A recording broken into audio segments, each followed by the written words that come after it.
There's a structure of absurd questions. It starts at the top with, is the Pope Catholic? And then, do one-legged ducks swim in circles? And nestled just between those two is, do you want to be made well? The question from today's scripture. Do you want to be made well? 38 years this man has been ill, sitting beside this pool where the legend has it that an angel comes and stirs up the water, and the first into the water after it's been stirred up will be miraculously healed. And he's been waiting there with the blind and the lame and the paralyzed, hoping for these years that his opportunity will come when he can make it into the water first and be healed. Do you want to be healed? And more than that, we read, Jesus saw him lying there and knew he had been there for a long time. It sounds so objectionable or misguided, this question of Christ. And immediately we want to try and find some sort of interpretation of this that makes it seem a little more sensible, or certainly a little less insensitive. Nearly every commentary that I've read goes straight down a kind of metaphorical route. And that seems a fairly appropriate thing to do. This is the fourth gospel that we're reading here, and John often uses poetry or language that has great kind of imagery and layers involved with it. He often talks about things of the physical world to describe what he understands as deeper and greater truths in the spiritual world. And so maybe the interpretation is this, that this is about our own hanging on to the things that make us miserable. This is about the comfort that we find in our ungodliness, in that state of sickness or of sin that we find ourselves, the comfort of not changing who we are. Maybe that's how we're to understand and make sense of this question, do you want to be made well? And I suspect that many of us could tell a story like that. I can tell you a story like that. Mine goes like this. I used to be very fat. Now I'm a bit fat. And there was a period in between where I was a quite healthy weight. At university, one summer, I decided I've got to stop being very fat. And I lost kind of like 3 stone over the summer. And then for the next few years, I maintained a sensible diet and eating plan and exercise regime. And eventually, I was a kind of quite healthy, stable, good weight. But I sort of didn't really want to be as well. Part of my identity was tied up in being the person who, at the end of the meal at the Indian, scooped up all of the kind of leftovers and finished those off. Part of my identity was that when I went to somebody's house for dinner, and they'd cooked and they'd prepared things for me, I could say to them, that pudding really was lovely. I will have a second piece. And I really liked being that person. I liked being bigger than everybody else, both on the rugby pitch, where it was a great advantage, but also just sort of in general life. I liked that part of my identity. In a way, I didn't want to be well. I missed the lifestyle that I'd turned away from, and not least the eating all of the things that were delicious. And Jesus might reasonably have asked me that question, do you want to be made well? And I might well have answered, I don't really know. I quite like being unwell and all the bits that go along with that. And I disliked it as well. There were the kind of the body image things, there were the long-term aspects of health that kind of nibble away at you.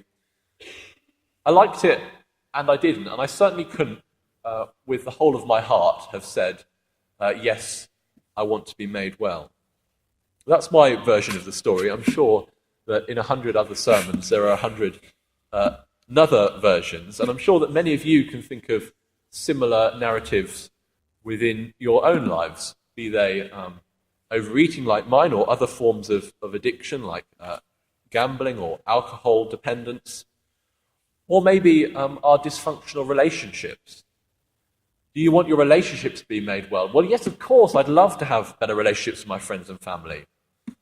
But when that opportunity to gossip arises, it's so difficult to turn it down and say no. Or when that needling comment pops into your head, you just can't help but spit it out.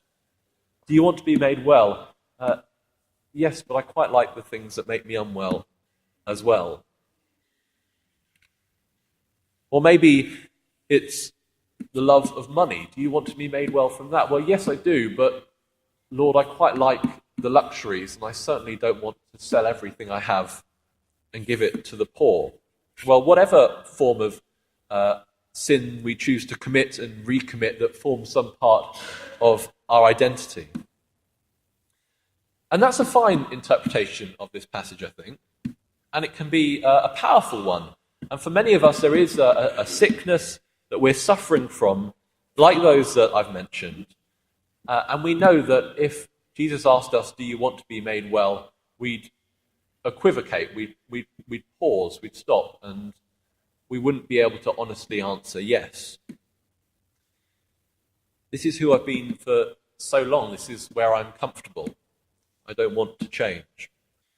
And if there are issues like that for you, then the team ministers are here to listen in confidence, to offer support and advice, and to direct and guide you to other organisations that can help. But I think there's something more to this gospel story that we heard than just my story and that metaphorical analysis. And as I was reading through this, I suddenly kind of realised the enormous arrogance with which I was doing it. This is a passage in which we're presented with the story of the healing of a paralysed man, and overwhelmingly the response is to spiritualise it so that it can be about able-bodied people. All of these able-bodied commentators came to this passage and they thought, well, it's got to be about me, hasn't it, and people like me. And how can I make it about me and about people like me?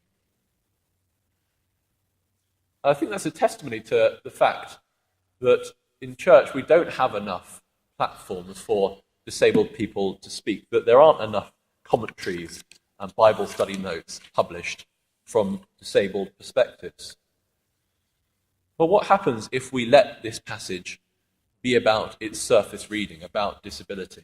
How then do we interpret Christ's question, do you want to be made well?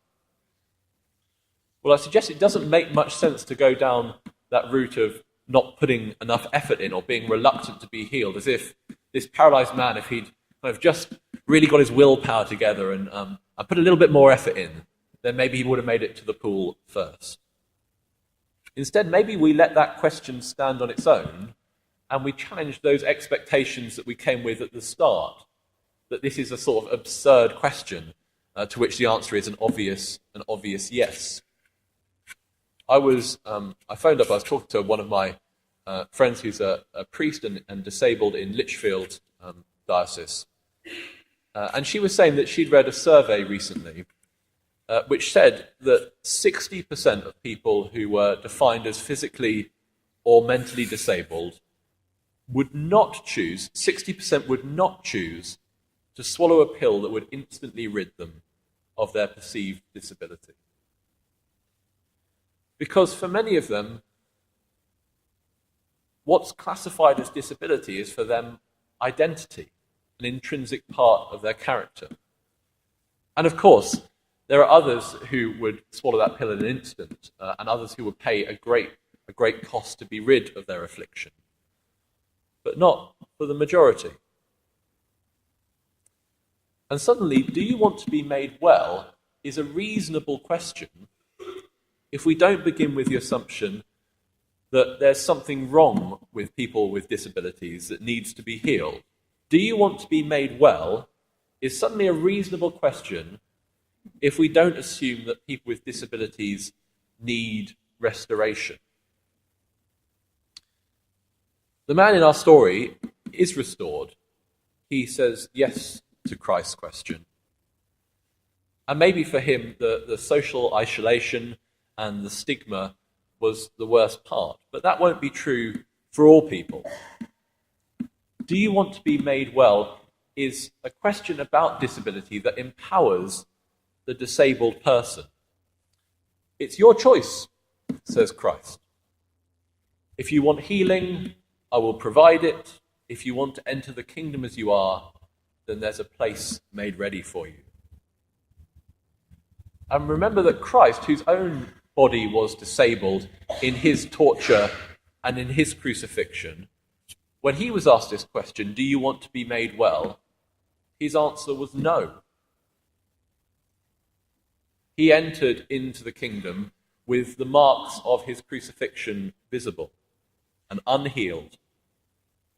When he was asked, do you want to be made well? Christ's answer was no. Those wounds are a part of his identity that he did not want to be rid of. Last week, Diana spoke powerfully to us about our team's vision of inclusivity. And a strand of that work has to be the way in which we extend welcome to the disabled members of our community. And this story, it seems to me, gives us a good principle on which to base a kind of practical outworking of how that might look. And this is it. That the church, this body of God's people gathered here, is a place that offers healing for those who desire to be made well. And that the church, this body of people here, offer acceptance to those who, alongside Christ, say no to that question and who choose to live with disability. Do you want to be made well? Whatever your answer to Christ's question, you are welcome here. Amen.